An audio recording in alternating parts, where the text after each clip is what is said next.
નમસ્કાર, આપ જોઈ રહ્યા છો જેકેએસ ન્યૂઝ ગુજરાતી. વાત કરીએ તો રાજકોટ જિલ્લાના ઉપલેટામાં કિલોલ શાળા ખાતે વિજ્ઞાન મેળો યોજાયો હતો, જેમાં વાલીઓ બોડી સંખ્યામાં વિજ્ઞાન મેળો નિહાળી બાળકોને પ્રોત્સાહિત કર્યા હતા. સમગ્ર વાત કરીએ તો ઉપલેટામાં કિલોલ શાળા ખાતે વિજ્ઞાન મેળો પ્રદર્શન યોજવામાં આવ્યું હતું, જેમાં વિદ્યાર્થીઓ દ્વારા અલગ અલગ પ્રકારની કૃતિઓ બનાવી હતી, પ્રદર્શિત કરવામાં આવી હતી. આ કાર્યક્રમમાં એક બાળક જાણે છે કે એક વૈજ્ઞાનિક હતું, એક બાળક જાણે છે કે એક શિક્ષણ પ્રેમીને કેળવણીકાર હતું, એક મેડિકલ કોર્નરમાં જાણે છે કે એક બાળક ડોક્ટર હતો. શાળાના ફંડ ફોડ ઝોનમાં શાળા સિવાયના જોડાયેલા અનેક લોકોએ પણ લાભ લીધો હતો, સ્વાદ માણ્યો હતો. વિજ્ઞાન ઝોન ફાસ્ટ ફૂડ, ઠંડા પીણા વેચાણ કરેલ. જે લોકો પ્રયોગ જોવા આવે તે લોકો ત્યાં જ નાસ્તા પાણીની વ્યવસ્થા રાખી હતી. સ્કૂલની અંદર એવી વ્યવસ્થા કરવામાં આવી હતી.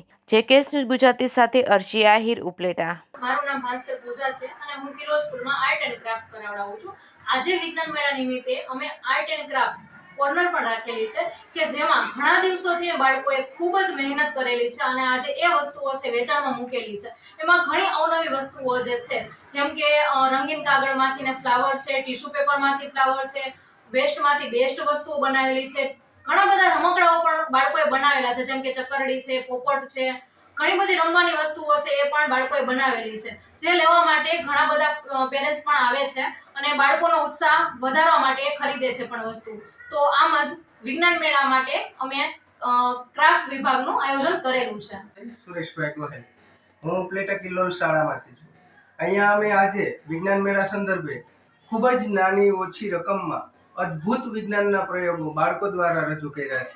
બાળકોએ ખૂબ જ ઉત્સાહથી એમાં ભાગ લીધો અને ઘણા બધા પ્રોજેક્ટ્સ એમણે બનાવ્યા, જેમાં નોન વર્કિંગ મોડેલ અને વર્કિંગ મોડેલ એવા ઘણા બધા પઝલ્સ, ઘણા બધા વિજ્ઞાનના પ્રોજેક્ટો, ખૂબ જ ઉત્સાહથી એમાં એમણે ભાગ લીધો. નમસ્તે, હું કૃષ્ણા ભરાડ, કિલોલ સ્કૂલમાં ટ્રસ્ટી છું અને આજે વિજ્ઞાન મેળો અમે યોજ્યો છે વિજ્ઞાન દિવસ નિમિત્તે. તો બાળકોએ ખૂબ જાતની વિવિધ પ્રયોગો કર્યા છે, જેમાં 150 જેટલા પ્રયોગો છે. એવી રીતે ફૂડ ઝોન પણ રાખેલું છે, જેમાં અવનવી વાનગીઓ છે અને એવી રીતે ક્રાફ્ટની પણ અનેક કૃતિઓ બાળકોએ બનાવીને રજૂ કરી છે. આજે ખૂબ જ ઉત્સાહ અને આનંદ સાથે બાળકોએ બધું પ્રોગ્રામ હેન્ડલ કર્યો છે. તો સૌ પેરેન્ટ્સને આજે લાભ લેવા વિનંતી.